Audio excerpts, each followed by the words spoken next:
Olá, hoje eu estou aqui com o Yuri Faber.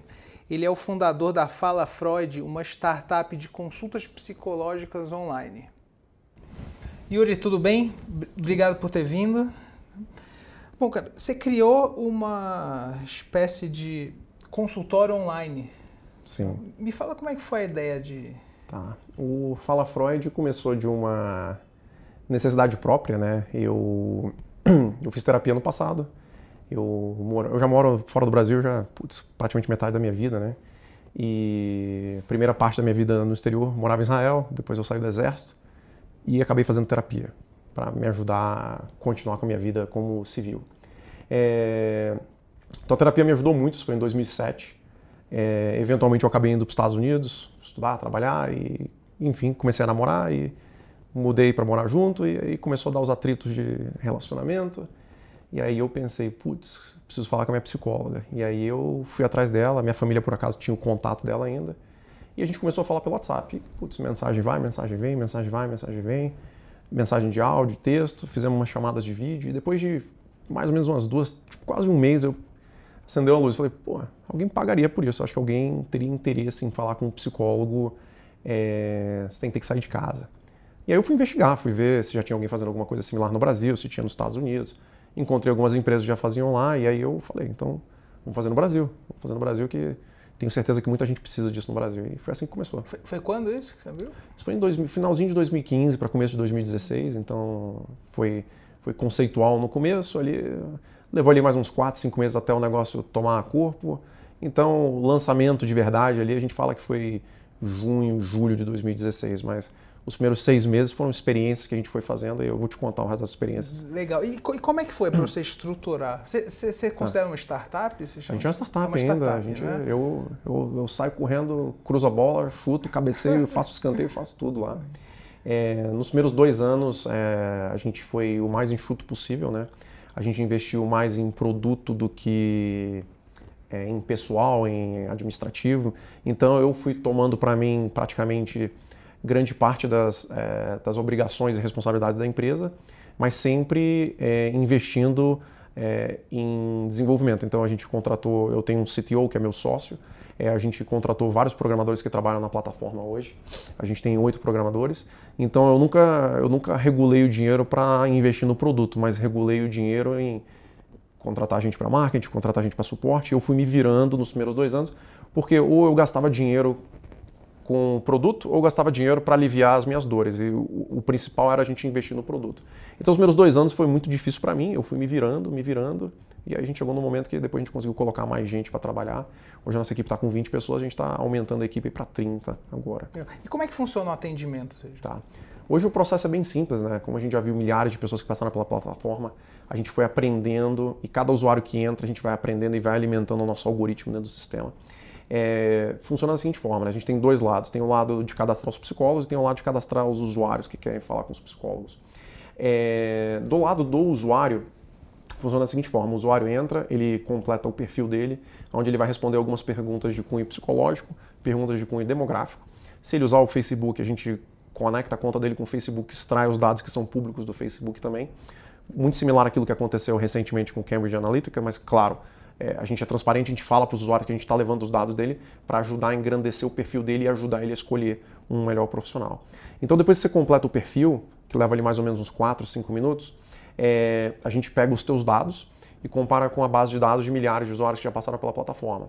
Então vamos dar um exemplo. Você, homem, 35 anos de idade, casado, já fez terapia antes, pós-graduação, está aqui para falar de problemas de casamento. O nosso sistema busca no nosso banco de dados alguma pessoa que tenha um perfil muito parecido com o do Humberto. A gente vai buscar alguém, perfil parecido com o do Humberto, que já fez terapia no Fala Freud e teve bons resultados. E aí, a partir disso... Com um determinado psicólogo. Exato. Então, a partir disso, eu pego uma pessoa que é parecida com o Humberto, que já fez terapia, e eu pego o psicólogo que atendeu essa pessoa parecida com o Humberto. Se aquele psicólogo teve uma interação boa, funcionou muito legal com uma pessoa com um perfil muito parecido com o Humberto, a probabilidade de funcionar bem com esse novo usuário que está entrando na plataforma é muito grande. Então significa que cada pessoa que vai entrando na plataforma, a gente vai aprendendo mais e mais sobre o comportamento do usuário.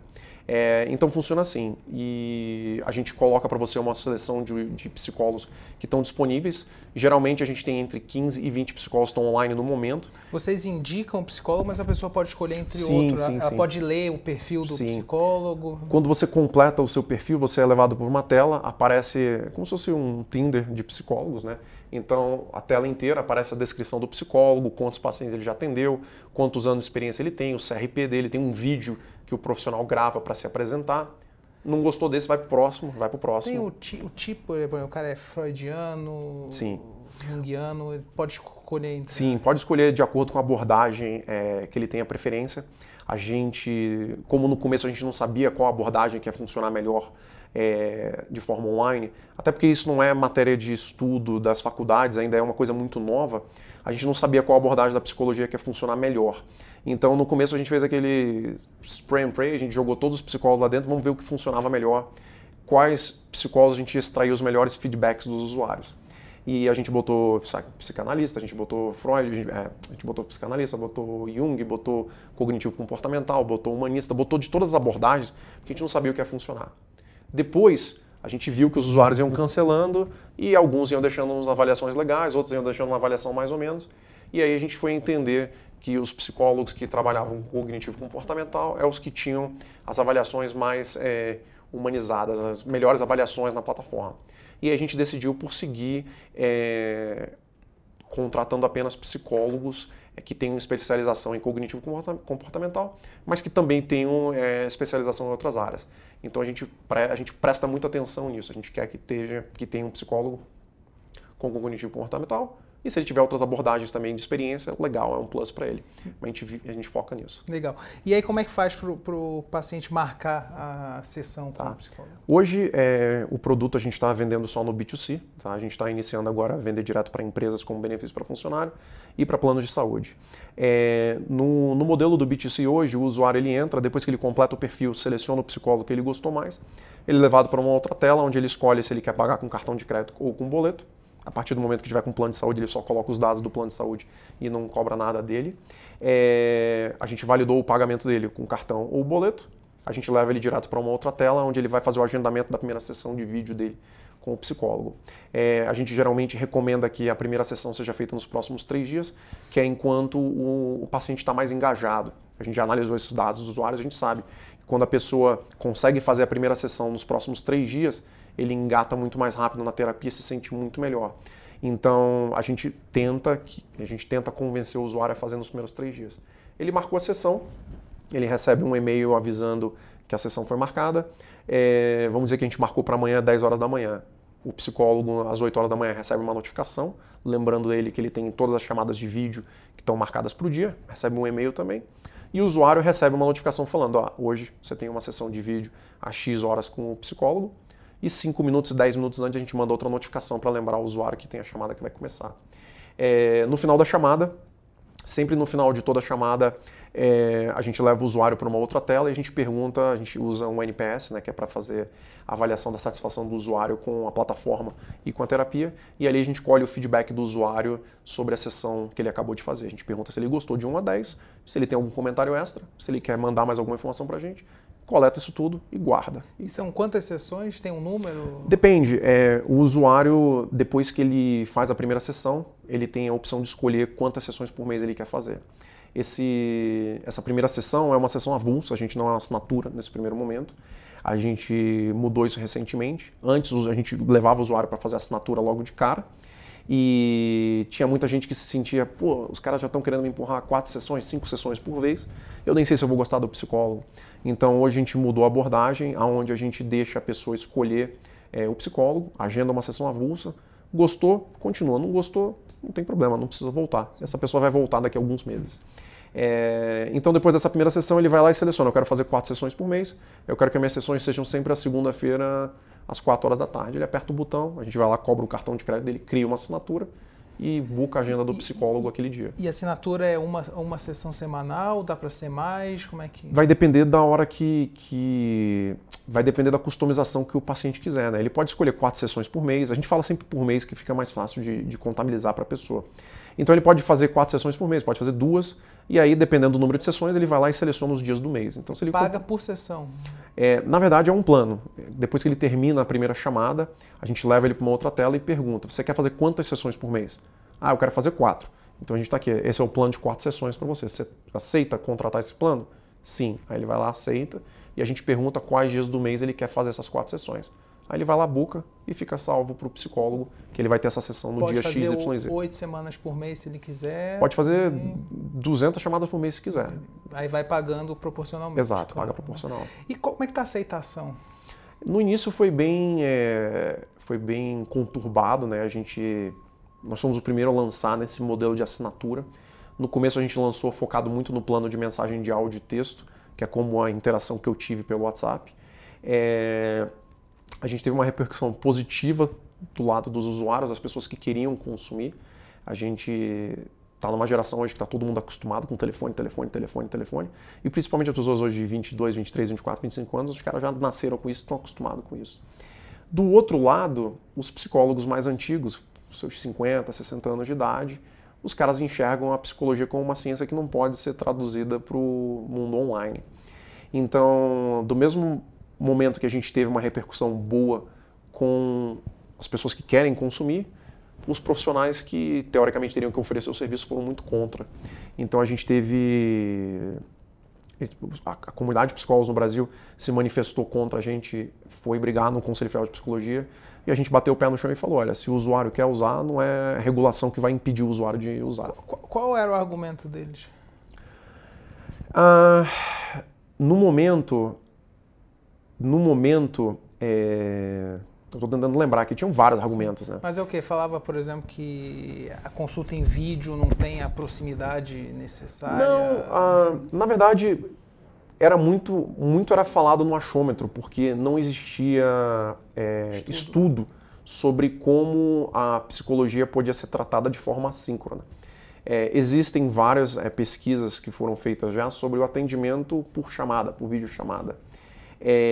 Mas até então não existia nada que os psicólogos pudessem se escorar em falar: olha, putz, a gente estudou isso aqui, isso realmente funciona e tal. Então, grande parte da contradição, né, grande parte da insatisfação deles não era nem contra o que a gente queria fazer, era pela falta de conhecimento em saber se isso ia funcionar ou não para as pessoas. E eu concordo, eu acho que era uma coisa válida. Mas se já funcionava nos Estados Unidos, se já funcionava na Europa, em vários países na Europa, não tem por que não funcionar no Brasil. Então essa foi um dos motivos. No momento que a gente lançou, já existia uma resolução do Conselho Federal de Psicologia que autorizava o psicólogo a atender online. Essa resolução tinha algumas limitações técnicas. Tá? Essa resolução inicialmente foi escrita em 2005, ela foi editada em 2011 ou 2012, eu não lembro agora exatamente. Inicialmente ela foi escrita com o caráter de estudo, então o profissional podia atender, mas não podia cobrar por isso, então era só para fazer pesquisa. Em 2011 ou 2012 essa resolução foi editada e permitiu-se que o psicólogo atendesse online, mas impôs algumas limitações. Então tinha um máximo de 20 sessões de terapia que você podia fazer por videochamada e depois não tinha mais continuidade. O site tinha que ser registrado no domínio.com.br e o site tinha que ser cadastrado no Conselho Federal de Psicologia. E a nossa proposta no começo era entregar terapia online ilimitada e ia totalmente contra a proposta de 20 sessões de terapia. Então a gente fez o processo de cadastro no começo, o conselho aceitou, eles não imaginaram que fosse tomar uma repercussão tão grande. E assim que a gente lançou, centenas de psicólogos, familiares, se manifestaram contra, mandaram e-mail, reclamaram, brigaram, criaram fanpages no Facebook para denegrir a imagem. Só que no mesmo momento que os psicólogos estavam falando mal da gente, eles estavam fazendo propaganda para a gente indiretamente. E o psicólogo que falava mal da gente acabou mandando os próprios pacientes dele para o Fala Freud, para poder consumir o serviço que ele consumia offline de uma forma mais eficiente e mais barata. E aí isso foi de 2016, 2017. no meio de 2017, e eu sempre mantive contato com o conselho para saber o que estava acontecendo. Em junho, julho de 2017, o conselho me procurou para perguntar quais seriam as minhas sugestões para se eventualmente houvesse uma nova resolução. E aí eu falei, olha, a gente já viu tantos milhares de usuários na plataforma, esses aqui são os dados que a gente tem. A gente é uma startup muito tecnologia, então a gente analisa muitos dados de comportamento dos usuários, tudo. Então eu falei, ó, eu tenho todos esses dados aqui. Todos esses dados aqui comprovam que funciona, que as pessoas gostam. A gente fez a primeira pesquisa na América Latina que fala sobre terapia online feito de forma assíncrona. Quando a gente começou, não existia nenhuma documentação, nenhum estudo que comprovasse a eficácia sobre o atendimento por mensagem de áudio e texto. Então a gente produziu esse estudo, a gente publicou isso no ano passado. No ano passado não. A gente publicou isso esse ano. A gente está em 2018. A gente publicou isso esse ano e... Desculpa, a gente publicou isso esse ano. Eu estou perdido agora. O ano está acabando, eu já estou perdido. E aí o conselho me perguntou aí, quais são as suas sugestões? Eu falei, olha, eu acho que o limite de 20 sessões é uma limitação fútil, porque um exemplo como o meu, eu moro no exterior, quero fazer terapia, um dos princípios da terapia é você continuar trabalhando nos seus problemas, você não parar pelo meio. Se eu tenho um caso muito grave, um histórico muito grave, eu só tenho conexão com aquele psicólogo que está no Brasil, a resolução me proibia de continuar atendendo uma pessoa. No duro, os psicólogos nunca seguiram essa limitação, entendeu? Então eu falei, olha, eu acho que essa limitação de 20 sessões, eu acho que é inútil, vocês poderiam rever isso daí. Um registro do site sedomínio.com.br, acho que é uma coisa inútil também. E o cadastro do site junto ao CFP. Eu acho que não era inútil, mas tinha outras formas de ser tinha outras formas de ser feita, né? Como toda burocracia no Brasil, o cadastro eles prometiam que levava 2 meses para fazer, levava um ano e pouco para fazer. Então, quer dizer, era uma coisa inútil da forma como estava sendo feita. E aí, a resolução nova foi publicada no final de dezembro do ano passado, 2017. Entrou em vigor agora 14 de novembro de 2018. E aí a resolução nova removeu a limitação de 20 sessões, removeu a obrigação do domínio c.com.br e também removeu a obrigação de você estar cadastrado no CFP. Então o Fala Freud não precisa mais estar cadastrado no CFP. Quem precisa estar cadastrado no CFP é o profissional que está atendendo. Que ele já está cadastrado mesmo, senão ele não teria permissão para atender como psicólogo. Sim. Então essa foi a mudança. E o Fala Freud ele é indicado para um perfil de paciente, para todo mundo que quer um atendimento psicológico? O que você pode falar sobre isso? Terapia para todo mundo. Acho que todo mundo deveria fazer terapia. Todo mundo que faz terapia também pode se adaptar a uma terapia online? Não todo mundo. Não dá para dizer que todo mundo se adaptaria. Existe uma curva de aprendizado e a gente analisou isso bastante nos últimos quase 3 anos de funcionamento. A gente criou a nossa própria metodologia de como fazer o onboard do paciente para dentro da plataforma, de como ensinar para ele como a terapia vai funcionar e de como garantir que a terapia vai ser proveitosa para ele nos próximos 3, 4, 5, 6, 10, 12 meses dentro da plataforma. Quando a pessoa é muito, muito ansiosa, ela não consegue dar o tempo e aguardar o andamento do processo. Então ela sai atropelando, ela atropela, aí ela dá ali 2, 3 semanas, ela cancela e fala, não funciona, não me atendeu, não funciona bem. Só que a pessoa não conseguiu dar o tempo para entender o processo, como funciona. A gente tem usuário hoje na plataforma que já está 3 anos usando, e esse tipo de pessoa é pessoa que entende que terapia não é um remédio, ela é uma prevenção. É uma coisa que você vai usar a vida inteira e faz parte, é um custo fixo. Você paga aluguel, paga plano, paga... Tem alguma diferença na terapia ser online, né? As pessoas separadas pelo vídeo do que ser presencial? Diferença não. Tá? Tem até uma forma de explicar que eu acho engraçado. Quando você cria um vínculo com o profissional, tá? Seja por mensagem de texto, por e-mail, por chamada de vídeo, se você realmente cria aquele vínculo, se você está realmente investido em fazer aquele processo terapêutico, a conexão vai acontecer. Então, às vezes eu brinco dizendo que a conexão ela pode acontecer até por aquele copinho de plástico quando a gente era criança com barbante. Se você realmente se envolver com um psicólogo e você acreditar que aquilo ali está funcionando para você, vai funcionar. Vai depender se você realmente quiser. Tem perfis que funcionam, tem perfis que não funcionam. Mas a gente só vai saber se funciona ou não funciona para você quando você efetivamente fizer o processo. Então, ou seja, a gente consegue criar um vínculo entre o psicólogo e o paciente online? Ou seja, sim, isso não é um sim, problema? Sim, o vínculo, ele, que nem eu acabei de falar, né? Se a pessoa realmente estiver investida, se ela quiser ela vai conseguir se comunicar e vai conseguir criar o vínculo. Quando a gente analisa, né, o demográfico dos usuários que estão na nossa plataforma, excluindo localização geográfica, né, a gente conseguiu entender que grande parte dos nossos usuários que vieram para a plataforma já fizeram terapia antes, que foi um resultado diferente do que eu imaginava. Eu imaginava que as pessoas que fossem vir até o Fala Freud seriam pessoas que não tinham feito terapia antes, e no início eram mais pessoas que não tinham feito. Mas no decorrer a gente percebeu que o número foi aumentando e a gente quis entender por que essas pessoas estavam migrando do offline para o online. Número 1 era a redução do custo, entendeu? Tem a crise no Brasil, ainda tem muita gente que não tem condição mais de gastar 600, 700 reais por mês, aí vem para Fala Freud e gasta 200, 300 reais. Então isso é uma coisa. Tem perfil de pessoas que não se sentem confortáveis falando cara a cara. Tem gente que prefere a anonimidade. Então tem até um caso engraçado que foi logo no começo do Fala Freud. Tem uma usuária, o nome dela é Gisele, depois eu mantive contato com ela ainda usa a plataforma até hoje. E logo no começo, né, sempre que alguém pagava, a gente celebrava, gritava, pô, que legal. E aí teve essa mulher que pagou um dia, eu lembro do nome dela, lembro até o e-mail dela de cabeça. E aí, o nome dela era Gisele, tava lá o e-mail dela, pagou no primeiro dia. E aí, como era um bebê novo, né, criança novo, pô, no próximo dia eu fui lá olhar a conta dela para ver se estava tudo ok, se ela estava acessando, se estava com algum problema. E aí eu vi que o nome dela tinha desaparecido do aplicativo. Tava um ponto, em vez de estar o nome dela, o e-mail ainda estava certo, todas as informações da conta dela estavam certas. E aí eu pensei, putz, a gente está com algum problema, algum bug, né? Vamos investigar. Mas antes da gente deixar a mulher ver que está com um problema lá, que o sistema mudou o nome dela, aí eu fui lá no banco de dados e mudei de volta para Gisele. Aí, pô, encerrei isso. Nem lembrei de investigar depois, né?